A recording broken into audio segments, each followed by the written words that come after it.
we get started, good evening, everybody. Thank you very much for joining us as we observe the 10th Annual National Day of Racial Healing. We thank the Kellogg Foundation for their vision and their commitment to establishing this. For those of you who don't know me, my name is Jocelyn Bresnahan, and I am the president and CEO of the St. Roch Haiti Foundation, where we have worked for close to 25 years now, providing opportunities for equitable healthcare, education, and livelihood opportunities in rural Haiti. Embedding racial equity in all of our programs and our work is central to our mission. But we certainly know that this is a complex it's a complex topic and something that we can also always be learning about. So today is really, this evening, a time for us to connect and come together, bridge the divides, and transform the systems that affect all of us. And as we focus on Haiti in particular today, we recognize that true healing is not just a personal journey, it's really a structural one. And so it requires us to look honestly at history, to celebrate resilience, and also to commit to the hard work of building more equitable systems. We are joined by three extraordinary leaders who are doing exactly that. So please let me introduce them. First, Dr. Alix Cantave. Alix is a senior program officer at the WK Kellogg Foundation. Since 2011, he has led the foundation's Haiti team and the Latin American Caribbean strategy. His work has centered on building deep community partnerships and dismantling the systemic barriers that prevent vulnerable children and families from thriving. Charlot Lucien joins us. He is a storyteller and an author. He is also the founder and director of the Haitian Artists Assembly of Massachusetts and a retired public health administrator at the Massachusetts Department of Public Health. He serves as a history instructor at the Eloy Institute at UMass Boston and is a member of the St. Roch Haiti Foundation Advisory Council. And finally, Dr. Jean Kenneth Eloy. He's currently serving as the country director for the St. Roch Haiti Foundation. He began working as a physician at the Centre de Santé in St. Roch in 2008 and was promoted to chief medical officer in 2011, overseeing all medical operations in Haiti. Today, in his role as the country director, he serves as a vital bridge between local operations and our international partnerships. And I have to say that I'm really honored to consider each of them as friends and colleagues and mentors. So before we begin and I turn it over to the speakers, just a few quick notes of appreciation in addition to our speakers, and a few quick housekeeping notes for everybody who's here with us. First, I'd like to thank Matt Moore, who's co-chair of our ELB, helping us with technical operations tonight, Jay Ravelli, Operation and Development Assistant for the St. Roch Haiti Foundation, who will be assisting us with our question and answer, and our extraordinary staff members, Mary McLaughlin and Mary Keeley, who are also here with us.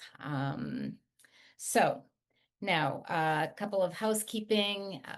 Because of our limited time, everybody, all microphones and cameras are off.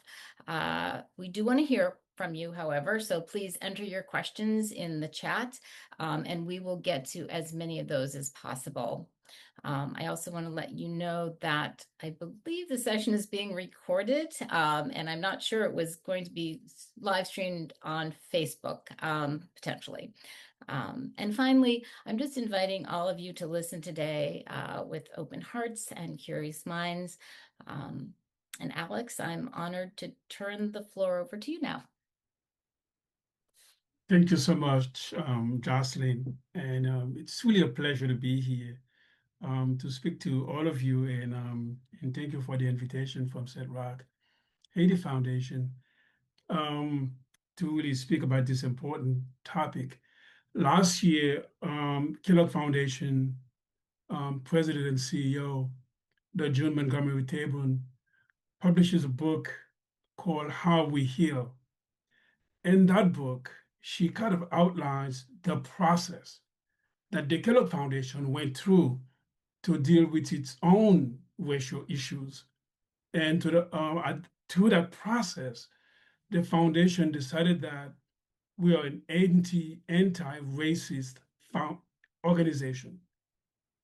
And so it basically embedded racial equity across the foundation, across our work, programmatic strategies, as well as part of a fundamental of our what we're calling our DNA.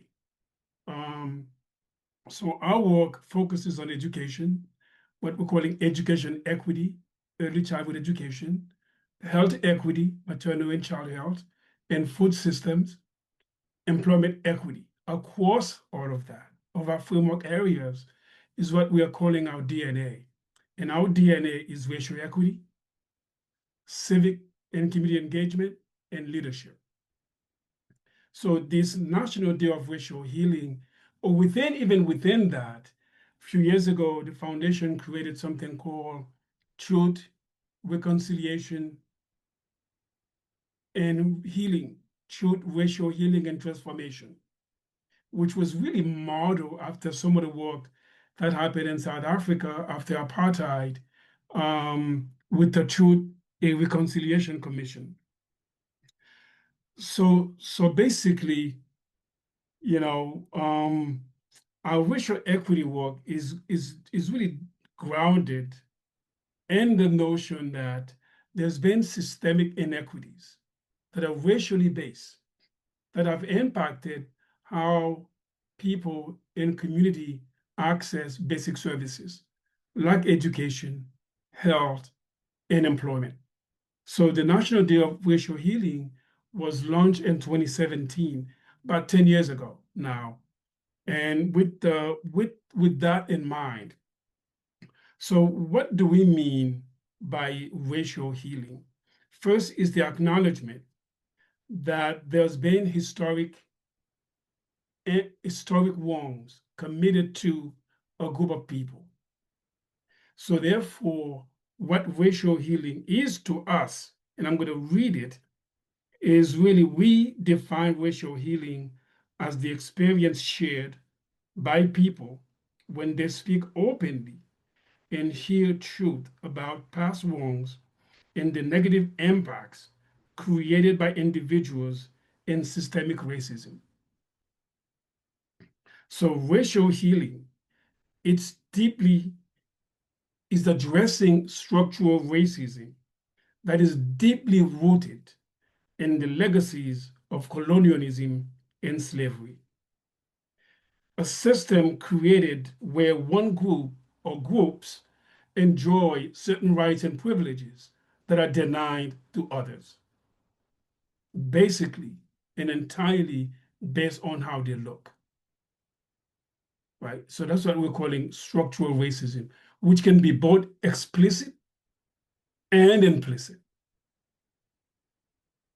Now, because we're going to talk a little bit about Haiti as well, and I would say in the United States, it's very clear, right? What we're calling, how we define race. We all know the 1% rules in the United States. If you have 1% blood of non-white, therefore you're non-white. In Haiti, as it was the case in most of Latin America and the Caribbean, there was the black codes. Now, well, before I go into that, let me just talk a little bit about what are some of the aspects of healing that I would like all of us to pay attention to.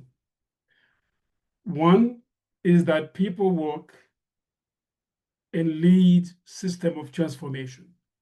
So we are working with people that are leading system transformation, basically trying to transform those systems that are perpetuating racial inequities, telling the truth about the past wrongs in the present. So it's really about truth telling, storytelling, right? And Charlot, as we heard, is a storyteller. It's how we tell the stories that we know impacted all of us, repairing the harm. So we have to acknowledge it, but we have to find a way to repair it. In replacing those systems of racism with one that is inherently value all people, that's value all of our humanities, and then building authentic relationships across perceived and real differences. So racial healing is about really accepting and building our shared humanities. So that's basically the way in which we look at that. When you look at, however, and I'm talking a little bit about Haiti. In Haiti, again, colonialism and slavery lasted between 1500s to 1804. You had the Black Codes that were enacted in Haiti in 1685. The Black Codes defined three major races or groups: whites, people of color, and blacks. And the blacks were slaves. And rights and privileges was allocated based on those classifications. So it was not just racial category, it was also a social class structure. Now, within the Black Codes, they didn't even go into deep into that. Within people of color, which were basically mixed races, in blacks, you have 12 different categories, depending on which books you read, 12 to 13 different racial categories. So you basically had a society that was fundamentally race-based, and social structures were designed based on those classifications. So basically, rights and privileges were allocated based on your skin color. And that class structure persists today. Now, part of the truth about Haiti, which is very significant, is that as glorious as 1804 was and should be celebrated for what Haitians, the people of African descent of Haiti, were able to achieve. It should be celebrated, that's rightfully so. But one thing that did not happen in 1804 was the dismantle of that social structure, right? And that social structure continued to exist and continues to impact Haiti today. For example, not too long ago, I was talking maybe, and we all remember those dates, 2017, 2018. Maurice Jean-Charles, former senator of Haiti, created a political party called Petite Dessalines, right? That was recently, less than 10 years ago. So Petite Dessalines basically saying that the majority of the descendants of Dessalines, which are darker skinned, have not enjoyed the same privileges as, quote unquote, in contrast to Petite Pétion, right? So basically, what he was arguing to that political party is that those of us who are darker skinned in Haiti have not enjoyed the same privileges as the lighter Haitians. And we've seen that same rhetoric being now advanced, not by Maurice Zachar, a former senator, but by gang leaders. So Barbecue and others are using that same rhetoric. So this is, again, a continuation of that social structure, which is, again, class based on race, class based on skin color, privileges assigned, real or perceived, based on skin colors. So that's a fundamental Can I say issue. something, or I have to wait till you finish talking? I think you wait. I think that's the process, right? Yes, Okay. we wait till the Q&A. Okay, sounds good. So that's fundamental in terms of understanding that social structure and the impact of that. Now, again, there's been some more recent efforts and strategies addressing racial healing, and I'll mention two here. One is apartheid South Africa, which is again very recent. South Africa was under a system of apartheid since 1948 until 1990, when Mandela was released out of prison.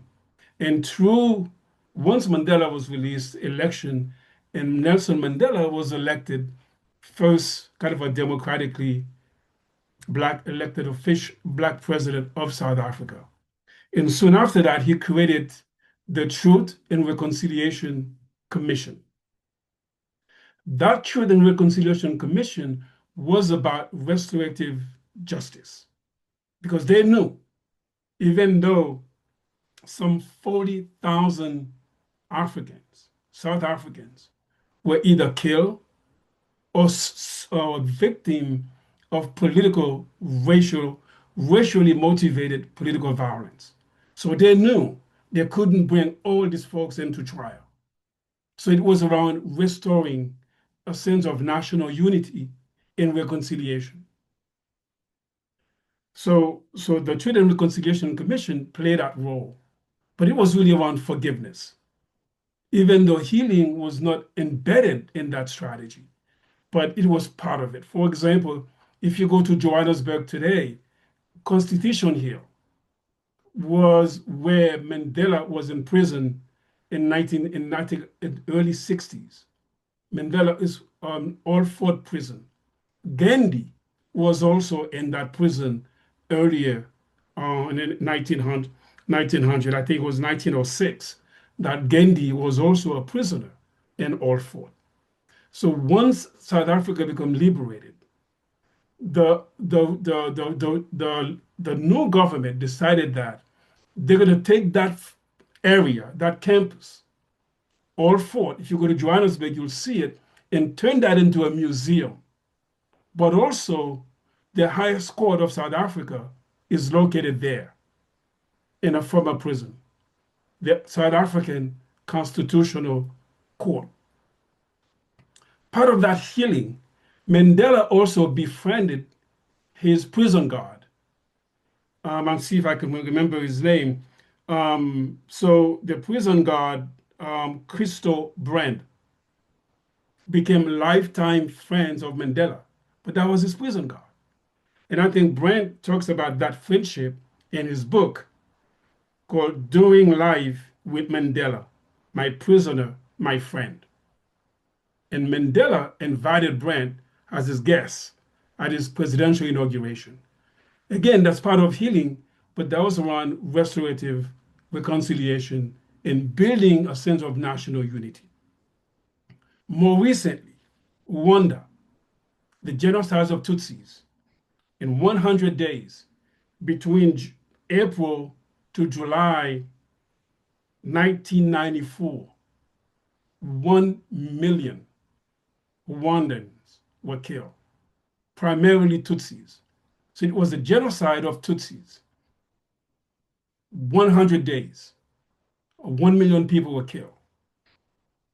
So once the society was again liberated, elections were held, Kagame, the idea was you need both restorative and retributive justice. They had 130,000 prisoners or accused, 130,000 in prison that you have to bring to trial. During the genocide, many of Rwanda's judges and lawyers were also murdered. So you had, or left the country. So you had 50 lawyers in the country. If they had to trial 130 suspects, accused, it would have taken them 200 years before they can go to all of them. So Rwanda went back into its own history, its own culture and tradition, and created what they call the organic laws, something called the Kashasha. The Kashasha was, again, a participatory community court where it was done by the community. was the participatory process. It was very tough because if you've been to Rwanda, I've been there a couple of times and I'll be going to Rwanda tomorrow, you see it. You couldn't distinguish between a Tutsi and a Hutu. But yet, somehow, they were able to kill 1 million people, most of them Tutsis. So what does it mean to live next door to somebody who may have killed your father, your mother, your brother, your sister, and so on? So the Kashasha was kind of this community participatory justice system that was used in Rwanda until around 2012 when it ended. And over 1 million cases were tried. But you couldn't imprison all these people. So again, it was more restorative justice. Another thing Rwanda did was to establish something called, let me see if I can remember it. It's called Obuganda, right? What it was is also a national day of community service. And that's still going on today. If you are in Rwanda on the last Saturday of the month, everybody is required to participate in 3 hours of community service. Through that process of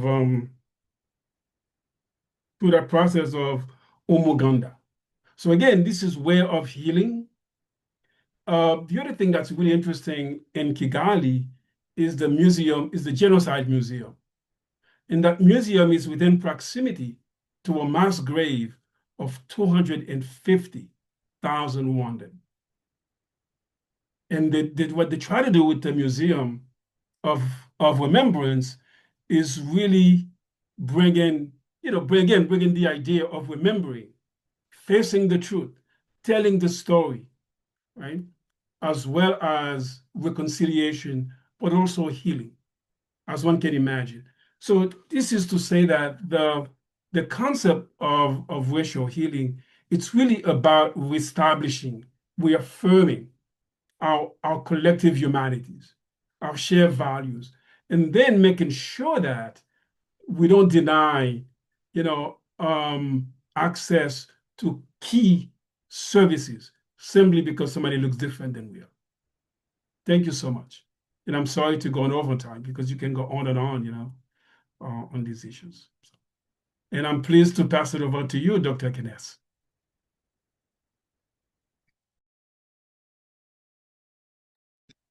It's a pleasure always to hear you, Alix. Thank you, Jocelyn, and thank you, Alix, Charlot. Happy to be in this panel with you guys. There's two things I would like to mention. First of all, when Alix was well, talking about like Haiti, about like the Petit Desaline and Pétion. And I remember like during my time in Haiti and during the last 10 years, all the demonstration that and where people say, oh, Petit Desaline, nous pral kai Petit Pétion, we are going to see like the Pétion sons. And those are things that invite us to understand there is a very a need to start the virtual healing process in Haiti. And there's two things I would like to mention after that. One is like the belief. We talk about like racism, we talk about the healing, but before we go to the virtual healing process, it's important to take a step back and talk a little bit about like the racism in that, in the fact, what is like the impact in the society. And this is where I'm going to share with you like some of my own story in Haiti and also in the US. I would say. I would start with one.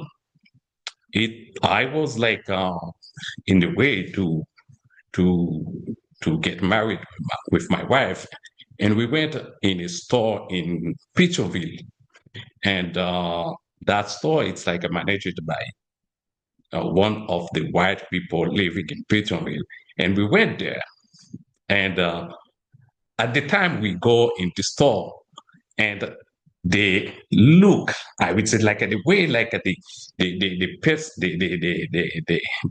manager look us, it's like we were not like welcoming in that place because we are like two black people and our look are not like healthy people, and it was like what you are doing here.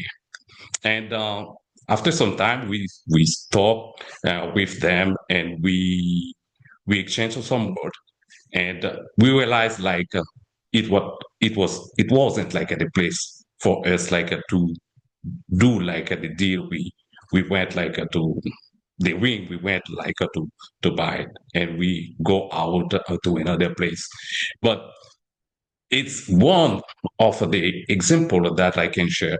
But the example what I would say like the most important for us like to see the impact of that, it's when, for example, someone from anywhere like go to a public office and you start to speak in Creole with like the people like who receive you, even in like it's in the public space. In the start, this is where when they don't to respond to you, they started to respond to you in French, and you know that person can't respond to you in the same language you are talking. And for me, I think it's important to address them and to see how we can resolve them. But the second things I would like to highlight is like the structure. I would say it becomes like a more systemic, like the racism in now. We are talking about like the situation now.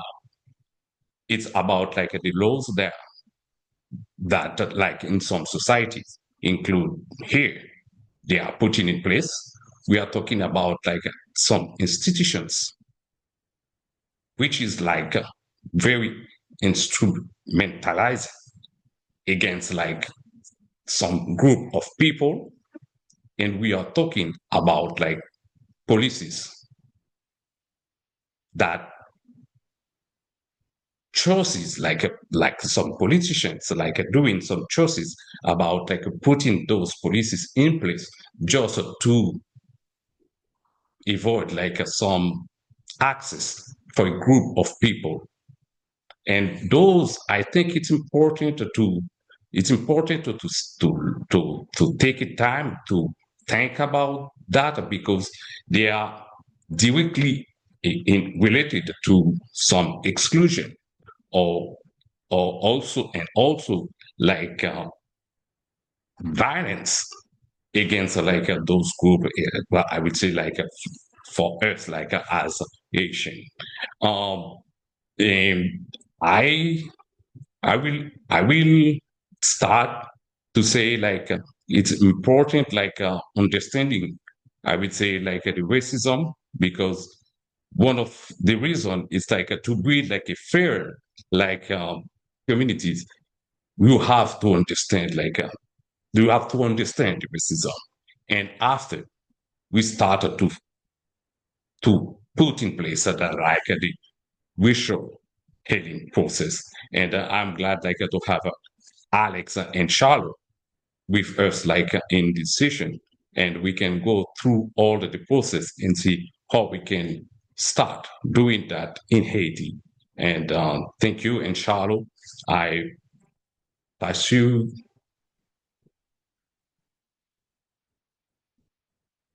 the throne. Thank you. Can you hear me? Yes, we can hear you. Thank you again. Happy to be here. Thanks to Dr. Kenneth, Alix, and Jocelyn. And let me start by saying that the concept of racial healing is under attack because we are literally talking about the fact that concepts such as fact, evidence are now becoming what we call alternative reality. And it is today a sobering reality that we have to continue discussing under duress the concept of racial healing. So 20 years ago, I was part of a structure called the Boston Citywide Dialogue, and that was under the Urban League of Massachusetts to discuss concept of racial justice. And I never, ever anticipated that some of the events that we are witnessing today, some of the news that we are hearing, either from official circles or even academic circles, that some of these policies that we are hearing about now are real. Because we are observing that there is a denial of things that we took for granted. It's as if there was a concerted, systematic effort to undermine or sabotage the concept of racial healing, when we thought that since Martin Luther King, things would have moved forward. So today we know that celebration of Martin Luther King was not acknowledged this year in official circles, federal government.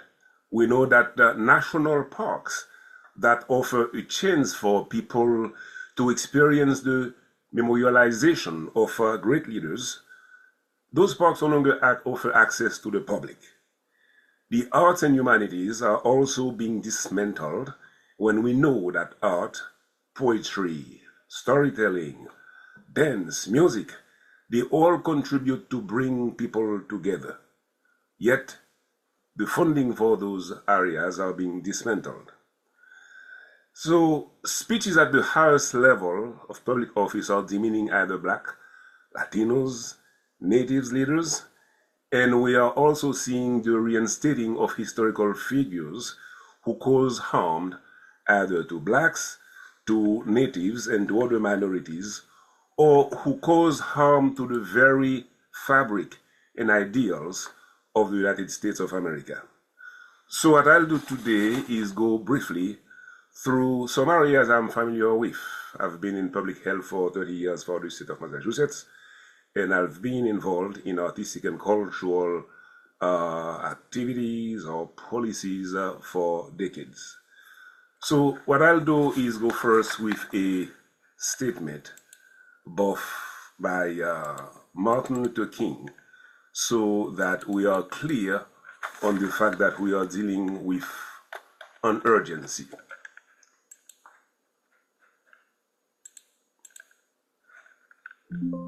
So, this was Martin Luther King in the famous speech, Had a Dream. We are now faced with the fact that tomorrow is today, and we are confronted with the fierce urgency of now. Clearly, to state that again, now is the time to continue and to act, because there is an urgency to address something that is highly abnormal. And I use this kind of quote to say that when people are not aware of the nature of the humanity of the other, they tend to demean them. And by demeaning them, they now either enact policies that treat them as the other, meaning they don't have the same resources, they don't have the same access, they don't have the same opportunities. And that happened, and that will continue to happen if people are not educated. So today we know that thanks to education, those folks who may look at either Black people or other minorities in certain ways, without education, they wouldn't know that Charles Richard Drew is this Black doctor who conceived the concept of blood plasma preservation that was going to save soldiers during the Second War and that continue to save lives today. People don't know that Patricia Bath is also the one who came up with this laser phaco cataract surgery procedure to help people who are getting blind. And we also know that, I forgot her name, who created the system that allows all of us, or every single person today, to use GPS. She just passed this very month. Scientist. So just quick examples to again help people understand that with knowledge that decreases the perceptions and the stereotypes that act people to either again enact policies or to behave with others in certain ways. I mentioned earlier my connection to public health, and this is the moment for me to say that in this particular area, I've seen this in the Commonwealth of Massachusetts, intentional policies and agenda to address the fact that race has been an issue that contributed to health disparities, or that contributed to the bad state of health, of mental health of many minority populations. So I took this because this is an opportunity to say that these examples can be emulated in other private or public institutions, state or federal institutions, when it comes to bringing up initiatives that can contribute to racial healing.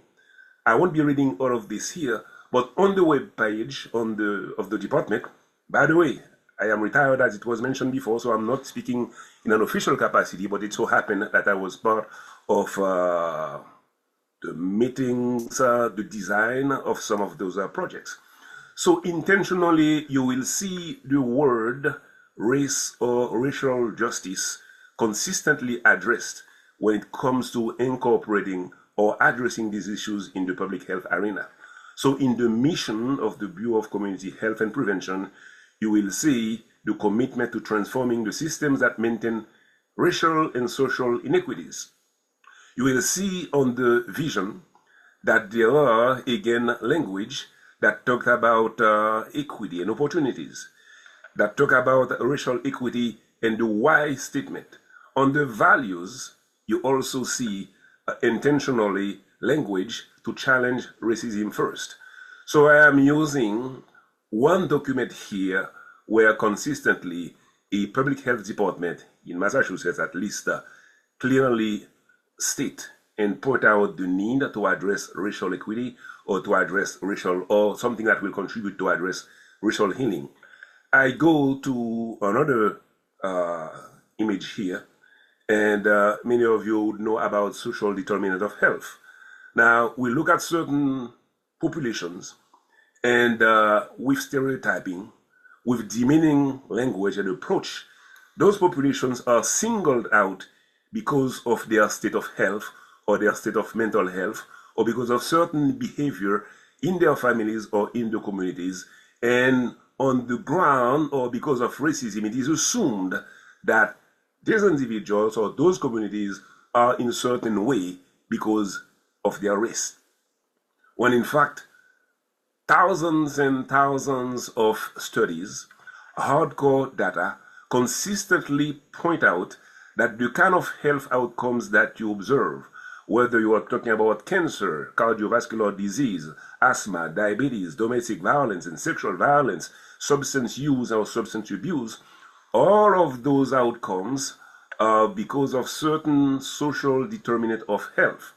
Now, those determinants of health, you may talk about housing, about education, and you try to understand what's the relation. And you find out that when racism was at the basis, was at the core of the way some of those structures were built, some of those policies were enacted, whether it's about, again, education or job, it's about health behaviors, access, the environment, you understand now why those people did not have the opportunities or access to the banking system to get the loan that they needed in order to buy or to rent a place or a house in a particular safe environment. You would then understand that because this racism is so pervasive, it led people to end up in places that will increase their risk for asthma, for diabetes, that will adopt bad eating habits, that will restrict their ability to exercise. And as a result, again, when racism starts permeating all those areas, all those determinants, you get to what you call those bad outcomes. And because it's a vicious circle, the vision or the constatation of those bad outcomes lead people to further reinforce their racism, because without the education, without the knowledge and the understanding of the system, they just assume that those people happen to be in this position because of their own will or their bad faith. Now, this was again to touch base on how public health can intentionally embrace either policies or studies or data that may contribute to at least mitigate the impact of racism. We also claim that the arts have been essential. And when I say arts, I can think of some of you here who love, say, Frank Sinatra, or who love Sammy Davis Jr., or who happen to love Temptation. And we are saying and we are thinking how these particular either groups or musicians or stars contributed to bring people together. So here in Massachusetts, I will point out a couple of things. Within the Haitian community for the past 30 years, there has been a group called the Haitian Artists Assembly of Massachusetts. And over the year, with close to 200 art exhibitions and panel discussions happening in multiple spaces, whether it is at the State House, at Boston City Hall, or heading now to the Museum of Fine Arts, they have brought paintings, artwork that contributed to help people view and appreciate the Haitian community in a certain way. This very group, based in 2018, as a certain word was used to demean the Haitian community, a certain word that came at the highest level of office.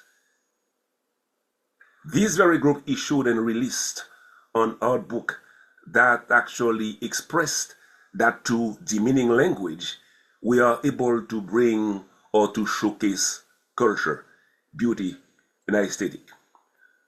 So in this sense, when you say art, we are talking about ways to engage larger audience, to facilitate conversation, and to respond to attack in a non-violent way, the same way that Martin Luther King promoted it. A second example that I will give is that back in 2023, a very special project took place in the community, the Toussaint Louverture Cultural Center. And that was an extraordinary movement when, after submitting an application, a competitive application, the Haitian community was granted a space in the heart of downtown Boston, across the TD Garden, to open this Toussaint Louverture Cultural Center that is showcasing a Daniel Legault-Georges library, art classes, dance classes, rotating art exhibition, opportunities for people to come and learn either Creole language or to showcase who they are in terms of beauty, in terms of creativity, whether it's about culinary art, whether it's about the beautiful attire that you are looking at here, that some of those painters conceived and designed for certain models. So one way for me to, I mentioned earlier this particular citywide dialogue on race, but one way to look at this is to agree that the magnitude of racism and at times its invisibility makes it most challenging, overwhelming, and damaging. The internalization of racism leads to aggression, lost opportunities, and even political erasures when they are again closing certain sites, removing certain monuments. Or when I say lead to aggression, you have supervisors, you have managers, you have business owners out there who are microaggressing folks or their staff, not knowing that this is possibly based on some kind of racism. We agree that racism will not explain anything, but it does exacerbate, as we saw, bad determinant of health, bad health outcomes. It does contribute to decimate beauty, culture, and art if we do not stand up. So we don't anticipate people being able to rise the way that a Martin Luther King or a Malcolm X did, because they paid their lives. They paid it dearly. However, there are small things that we can do. In our workplace, we can contribute again to push those kind of policies. In our workplace, we can contribute to engage dialogue with like-minded or non-like-minded colleagues. In our neighborhood, we can be friendly and nice with others. Or at times, if you want to be more subtle about it, we can just contribute to donate to organizations like the Haiti Foundation or to any organization of your choosing that is contributing to dismantling racism, to mitigate the impact of racism and help us lead to racial healing. So for me, the best way to finish this is a couple of quotes, making sure that we never separate Martin Luther King from Malcolm X. We are now faced with the fact that tomorrow is today. We are confronted with the fierce urgency of now. That's Martin Luther King. But when we listen to those presentations, when we know that things need to be addressed now, I have to call on Malcolm X to say that we have a responsibility and we have to ask the question, if not now, then when? If not me, then who? Thank you. I will pass it then now to Jocelyn, who will try to manage the logistics of filling out all those questions. Jocelyn? Thank you so much, Charlot and Alix and Kenneth. Thank you for sharing your knowledge, your perspective, your experience, and certainly your dedication to racial healing. I am so appreciative of all of your wisdom. And I think at this point, I know there's some questions that have been coming in through the chat. Please feel free to the audience to continue to put more questions in the chat. I'm going to pass now to Jay, who's going to manage some of these questions and share them with you. Yeah, thank you. Our first question is from Mr. Louis Henri Mars, who asked, will there be healing in Haiti if the system of extraction of wealth at the expense of the masses, who, yes, are mostly Black, as a heritage of colonialism, is not transformed? And for it to be transformed, who is to do that and how? It doesn't seem to be directed to anyone in particular, so whoever feels the most confident in answering that. I'll give it a try, and I'm going to rely on a 2-week intensive seminar that I attended in Northern Ireland, where conflict that go back to 1585 between people of Irish descent and the occupiers from Great Britain continued up to the 1970s. So clearly there are people who came out either as community leaders, as community brokers, and they were from the civil society. There are people from the academic sectors who came out because they have the knowledge to manage the concept of conflict resolution, the concept of mediation. And you have some political allies within the British government back in the days, or within Northern Ireland, also came out in support. And ultimately, you found that you have other international supporters back in the days that would have been Bill Clinton and his ambassador. So it is not a simple or a single answer. It is multi-layered, it is multifaceted, but it involves identifying some of those key actors, some of those key brokers, and then make sure that you have some of those international actors who will support, because it's not an isolated case. The conflict in Haiti is historical, but it's also happening within a geopolitical context that call for the support of additional partners. It's a short way to answer to this, because otherwise we'll need actually a 2-hour conference right on this topic. Louis, this is Alix. I don't have video access, but I can, I think, first of all, I will go back to Dr. Kenneth's point. Part of healing, and I know, Louis, you work with that issue with the gangs in Cité Soleil, with your project there in Haiti. What are the, one of the process of healing is truth telling, right?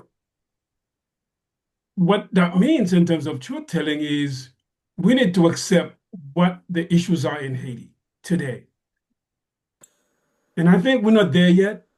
And maybe you can speak to that, Rimas, because when you have a school and and the teacher in the classroom put a sign that says, if you speak Creole in this class, you are an ape. So parle Creole dans classe là, ou son gorille. So, and this is recent, right? We're not talking long ago. We're talking recent. What does that mean to the child? What does that say to the child? If I speak in the classroom, the language that I speak, understanding that, right? 90% of Haitian children will walk into the classroom and many of them will hear French for the first time. Or maybe not, but it's not the language they speak. And then you say to this child, that language you speak, if you speak it in this classroom, you're an ape, you're an animal. Psychologically, what does that say? Are we prepared to deal with that? Are we prepared to deal with what Kenneth shared? You walk into a place and you feel you don't belong there. As a society, because the first step in healing is truth telling. If we're unable to tell that truth, I think Haiti, we need to face ourselves. If we're unable, I think that's the first step. We got to be able to deal with that. And I don't think we are in a place where we can say we are dealing with that. And I think, Rimas, I think, what's your thoughts on that? Because you were dealing with that stuff as well, right? If we are, as a society, if we cannot deal with the issue that, I just mentioned, how do we begin to heal? If you not even accept the illness, you're gonna heal from what? An illness you don't even accept that you have. So I think the first step with regard to Haiti, it's really understanding that truth telling. We are an extremely polarized and divided society, and a lot of it is based on privileges, and those who have and those who don't have it. That's the truth telling. We need to be able to say, how do we deal with that? And I was sharing this story with you, Jocelyn. I have like so many different stories, right? The story that I share where I was going to St. Boniface Hospital, and there was a woman, those of you who understand the geography or know the geography, coming from the south, you go to what 44, is it 44? To go into Fondé Blanc from the road to Côte de Fer, right? To go to Fondé Blanc, and this is during cholera. We go into that, back road is not commercially, it's not a place where that's with a lot of commercial traffic. So we're going by, we saw this thing on the floor, and we're like, what the heck is that? So we back up, and there's a woman with cholera, and her husband is there. So we said, okay, look, we're going to the hospital. Let's get her in the car. These folks will know what to do. This is St. Boniface Hospital. Then we ask him, after they're cleaning the car, we're now at the hospital. I asked the gentleman, why didn't you stop us? This is not a place that's traveled by many people. Why didn't you stop us? His answer was, the minute I saw your car, I know that people in this kind of car will not stop for people like me. It's implicit, right? Yeah. It's both implicit bias, but it's also real for them. He's just like, look. So again, one can go on and on. The point I'm making is that as a society, we need to face up to that. Where somebody will prefer to risk death instead of approaching somebody they perceive to be of a different class or different group. I would like to add, Alex, to remarks, and thank you again, remarks, for your question. What we are talking about, it's very important because We are talking about something like some politicians in Haiti are talking for a long time about like the national conference dialogue, the national dialogue conference to have like everyone. And to respond directly to Rimar's question, it's yes, everyone have to be included in that healing process. And this is the healing process. It's the first time I would say like in the national conference dialogue, because after our revolution in 1804, Peter and Dessalines, they come together like a white and a black man. They come together and build something. But 2 years after like that very big union, I would say, we broke it. And we have to start that process of healing there. We have to start there, and we can go to the national conference that include like all people, the Makut, the Lavalas, everyone. Everyone have to be in that dialogue to find like the solution, I would say, like for Haiti. Thank you, Kenneth. Jay, do we have time for one more quick question? We're close to time, but I want to give an opportunity. I know some other questions have come in. Perhaps one last question with some quick responses, and then we will have a few closing comments. Yep, we have one more question in the chat from Malika, who asked, her question was, is it really a social structure, more like a social condition? And I think she expands on this question by asking, I do know and believe that race always has an impact. However, why do we disregard the business or magu that happens between political parties? And I think that was probably in regards to Alix, your earlier discussion about Petit Pétion and Petit Dessalines. You know, and I know that somebody did say something about, you know, I don't know if it was this meeting or previous meeting, why not an academic. I think there's a little bit of both, Malika, if that's the right spelling, right pronunciation of your name. You do have the social structure, right? You have a social class. You have a structure that was based on pigmentation, on skin colors, or colorism, right? So that's that of it. And then you had, of course, everything we said around international interference. It's also true. It is a fact. But Robert Faton, political scientist, University of Haitian American political scientist, University of Virginia, used this concept that was developed by French sociologists called habitus to look at social classes, particularly the political class of Haiti.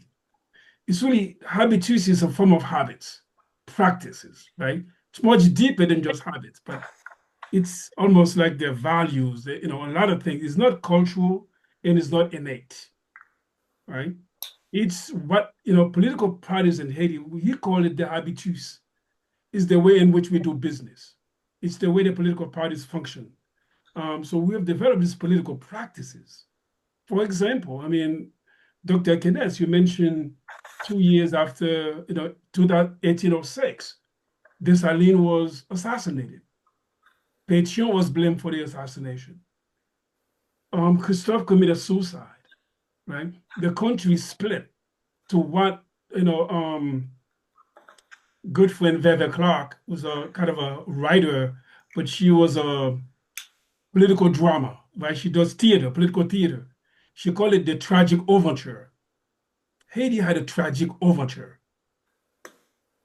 right? So we had consensus in terms of the revolution, independence, ending of slavery, ending of colonialism, and then the habitus kind of a trickled in, where the country 2 years after independence was split into two. right? A kingdom of the north and a republic in the south. Yeah. So there's more one can go into to be able to unravel some of these issues and to begin to get to the deep of what Dr. Kines was saying. Is it a national conference? What is it? Where do we begin to heal? So, And I think that's a conversation that we need to have as well. if I can quickly add for Malika, as part of understanding the current evolution, quickly a reference to a concept called the state against the nation, developed by Michel Wolf-Trouillot, where they explained that after Haiti's independence, the state and the political elites, in order to either protect itself against a racist global system that didn't want to accept Haiti, had to support and build an army. At the same time, they also have to pay an independence debt to France. So the political elites and the state turned against imposing hefty taxes on the masses, mostly laborers and peasants, who happen to be what? On the darker side of skin complexion, as in black. So whether at time you have light-skinned rulers or black rulers, they all actually enforce this depth of independence by oppressing the black masses, creating even more tension and defiance toward mulattoes or toward the state. So that you have to, then you understand now how the whole thing continued and perpetuated over time to get to the kind of explosive situation that you have now. So yes, clearly it takes to acknowledge this reality that Alix mentioned, but at the same time identifying, I'm going to follow on Rimas here, people who are trained, people with expertise to bring together this type of ideal conference to help different classes reconcile over political and historical differences. Thank you so much, Charlot. Thank you to all of our speakers this evening. Thank you for all of you in the audience for joining us.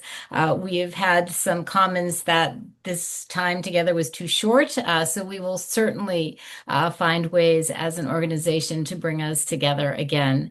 And as we conclude our time together this evening, I do want to leave you all with a path forward. And I would say your call to action is not to solve century-old system by the morning, but rather it is to audit, to acknowledge, and to affirm. And these are, just to underscore, Charlot, some of your comments. So to audit, look at our own circles. Who is missing, who does not have a voice at the table, to acknowledge, to really lean into the discomforts of Haiti's history and its incredible resilience, and to affirm, to support the institutions that are doing the heart work of healing. And Charlot, you mentioned some of those institutions, and I have to say I'm proud that I think St. Roch Haiti Foundation is one of those. Certainly the Kellogg Foundation is many organizations, because we do know that healing is the precursor to justice. And I would like to have everybody to consider carrying one story that you heard this evening into a conversation that you have tomorrow. So thank you again for being part of this journey of healing with us. And we will gather again soon, I hope. Thank you so much, everybody. Thank you so much. Be well. Okay. Thank you. Thank you very much. Bye-bye.